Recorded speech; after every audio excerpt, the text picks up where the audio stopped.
Bulletproof Garage. It is a beautiful, beautiful Thursday afternoon, and the sun is shining. We're here in central Indiana, and we have dandelions everywhere. And I want to do a quick update today on the RV that I've been working on. This is the 1984 Chevrolet RV, 29,000 original miles. I bought it from a police impound auction, and I've been trying to get it up and running. They bent the drive shaft on it when they loaded it, which kind of sucks. So I did end up having to put a drive shaft in it, and I put 2 new U-joints in at the time. And so it comes on 16.5 wheels, which is impossible to find tires for. So I did put a set of 16s on it, and I switched out. It's a dually, and so these are actually later model Ford wheels. I had a set of simulators for the front. They look great. And so I got 7 matching wheels and tires for it. I got it from Jeremy, who is my renter that rents my clubhouse over there. And it's really starting to look good. I love the color. I think I might do some kind of a Poppies patina or a vice grip type the shine juice kind of thing on it and make it look better. But there it is. I've got about $2,000 in it right now with wheels and tires. I did a tune up on it yesterday and replaced the belts on it and put a new coil. It's got an HEI style distributor on it. I put a coil on it and cap, rotor, spark plugs, plug wires, and an air filter. Today I'm going to put a fuel filter in it, but it really is a stunning machine. So it's a 1984, so we're talking that is 41 years old, and it has 29,000 original miles on it. And I know I shot a video of it before and showed you guys when I first bought it, but these classic campers, man, they're so cool. They're so much fun to drive. They do require a little bit of work. This one's neat. It's got an awning on it. It's got a great big living room, but I've shown it to a lot of my friends, and they come over and they look at it and they're like, holy cow, this thing's awesome. And it really is. And it drives good. It's got a decent amount of power. It's got a fuel inject, or it's got a carbureted 350, and it does have a turbo 400, but I'll show you the inside of it too. Well, let me do a walk around real quick and I'll show you the stuff I've been working on. So that step needs reattached. There's no rust really on the cab. Like I said, I put a set of simulators on it. I did reseal all the windows, and I still haven't pressure washed it yet, but I've been doing the seals on the windows. There's an airplane. I'm kind of close to the airport. I have to stop when these things fly over. The joy of living close to the airport. FedEx at night, at about 3 a.m. they start running airplanes at 3 a.m. and every 55 seconds an airplane comes in. So we have to kind of stop. And it's funny because I'll have people here and an airplane will fly over. And all of a sudden everybody stops and goes, how do you put up with those airplanes? I'm like, oh, was there an airplane? Because you get so used to hearing them, you kind of forget that they're even above your head. And you kind of get used to it. It's part of living out in the country, I guess, living close to an airport. So anyways, back to the Chevy. It's I've got a couple thin spots on the walls. That's gonna require a little bit of fiberglass repair.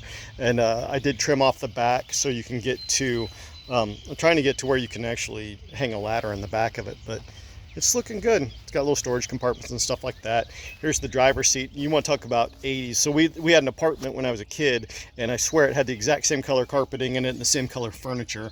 But this is what the inside of a 1984 Chevy van looks like. And it's pretty neat. It's tan. It's got a Cobra CB in it. It has a cassette player in it, if you can imagine that. The seats are kind of like, I don't know, it's kind of like what couches looked like back then. Doors shut really good, manual windows, manual door locks. They've got little bubble balancers on each one of the doors, and that's supposedly so you can, they say some people get sick feeling when they're inside of one and it's not balanced out when you're trying to stay in the thing. So I'll show you what the inside of it looks like. It's pretty cool inside, and you guys will like it. It's neat.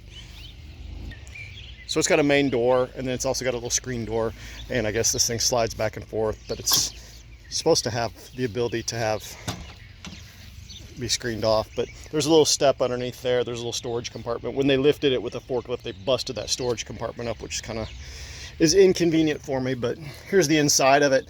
I'll show you the living room first. It's really neat. So there's a nice sofa back here, and it converts into a bed. And then, believe it or not, these 2 chairs here have seat belts on them, and then you can sit back here in seat belts. I did accidentally crack that window.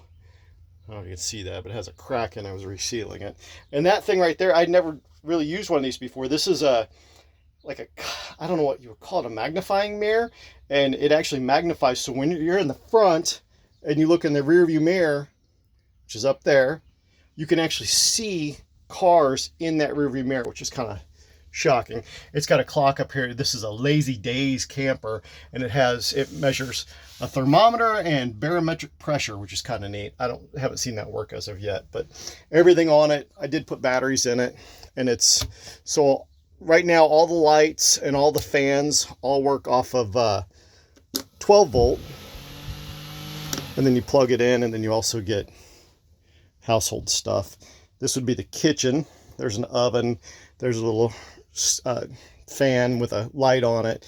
It's got all the controls on it. So, I mean, I know it's 80s, and it is so 80s, but there's the control panel. And it's, when I first got it, you know, a lot of times these campers, when you buy them from the auctions, they come in, they're really gross inside. And this one here, look how clean that fridge is. It says frozen food center in the back. This is a Dometic brand fridge, which is common in these. These are both propane and electric, and pretty nice. Then as we go up here, there's another bed up here. I made a panel up there. I'm going to have to spray foam it, but that panel was actually missing, and I had to make that. You can see it's had a little bit of moisture up here, but not too bad for 41 years old. This would be a place where you could, I mean, it's a cubby.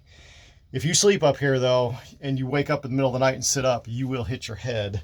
It's neat because you can walk right out from the back. There's past the back of the passengers and driver seats.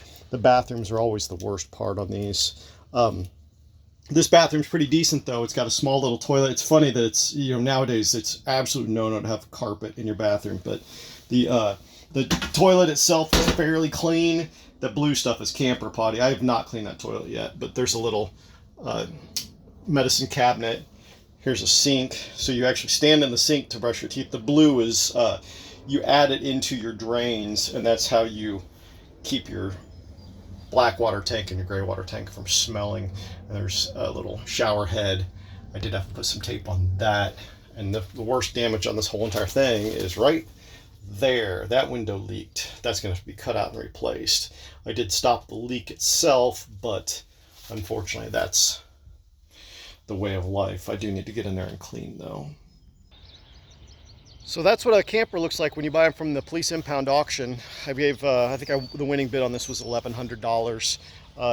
They're fun. They're totally fun. If you've never camped with your wife and kids, it's a blast. You get in it, you take your dog and your kids with you, and you can rent campsites for a pretty reasonable amount. You can usually camp someplace between 30 to 60 bucks a night. The place we go down to in Florida is called East Point, and we camp there, and they've got I think it's $64 a night, and they've got a little bar and a little restaurant and 2 pools. They've got places to do your laundry and stuff.